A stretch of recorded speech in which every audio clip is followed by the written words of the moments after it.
Greetings, Scribblers. Kent Sean here, and welcome to part 6 of my 5 Commandments of Story series. That's right, one more video to go and you can call yourself an expert at the 5 Commandments and make snooty corrections to other writers at parties. Dear, your story seems to lack a climax. Whatever, nerd. I know it's been a bit of a journey since I started this series.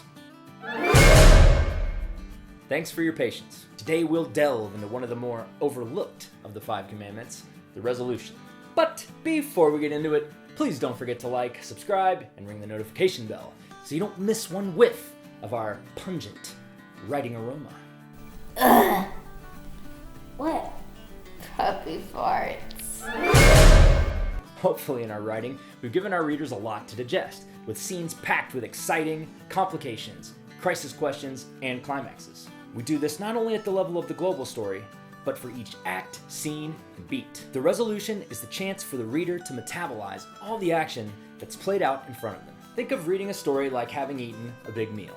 All those lingering tastes and experiences, and still not sure exactly how this is going to go over with the tummy. The resolution is the time to kick back and let that food digest, and discover whether or not we're going to be able to walk to the car after dinner or require a wheelbarrow. When planning out your story's big global resolution scene or scenes, make sure you don't leave any pesky lingering questions in your readers' minds. We spend pages and chapters weaving a series of setups that we promise our readers will pay off by the end. From big chunks in the global story to tiny delicious little subplots. Unless you want to receive several tons of hate mail, you might want to wrap all of these up. If you mention that your plucky sidekick has been secretly searching for their long-lost pet unicorn, it might be a good idea to have the horny little pony show up by the end. Wildly inappropriate. Why? It's just a unicorn. I'll tell you when you're older. If you don't want to piss your readers off, wrap up those subplots or just cut those puppies out. One caveat to that advice, if the story is meant to be part of a series, it's more than okay to leave a few open subplots. Then you can dangle those unanswered questions in front of your readers to get them to buy the next book. When crafting your resolution, don't get caught in the summary trap. The last thing we want to do is reiterate what already happened in the climax. We just read that. Instead, try and tell your readers what it all meant. I'm not saying you should get all preachy, but hey, if you spent the last 6 months to a year writing this story, it should be about something, shouldn't it? The resolution is the chance to share with your readers the message you've been trying to share with them for the last 100,000 words or so. In the movie Black Hawk Down, the writers accomplished this task beautifully, with just a few lines from the grizzled old Delta Force operator named Hoot, for some reason. Back home they ask me, why you do it, Hoot? Are you some kind of war junkie? I don't say nothing. They won't understand. It's about the men next to you. Make sure the resolution addresses both the external and the internal value changes of the story. If you're writing an action story, it's likely that the climax resolved the external value at stake. In other words, the hero saved the day and they beat down that pesky villain. The value at stake, life versus death, is no longer, well, at stake. However, our protagonists are not just fighting a war on the outside. In good storytelling, there's always a battle within.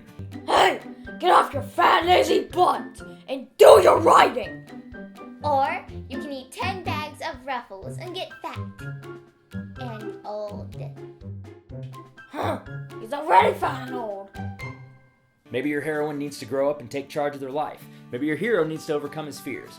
But whatever they're struggling with, the resolution is a great place to show us how they changed, for better or for worse. The resolution scene that I think is severely underrated is from the movie The Matrix. Neo is on a payphone talking to the machines, telling them things are about to change around here now that he's become digital super Jesus. In that short speech, he tells us what's changed about him, what's changed in the world where the story takes place, and it suggests what probably is going to happen in the future. Also, there's flying.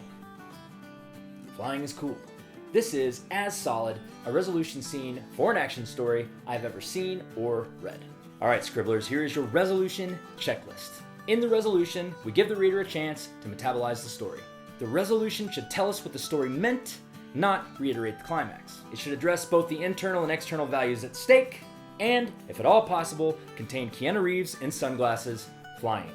We made it. The 5 commandments of story all wrapped up with a bow in time for Christmas. I'm still going to do a bonus video on turning points early next year. New short story competition, giveaways, and so much more coming up. Please stay tuned. Thanks for watching. Please don't forget to like, subscribe, and ring the notification bell. You can follow me on Instagram, Facebook, or Twitter. And please come visit my website, kentshawn.com.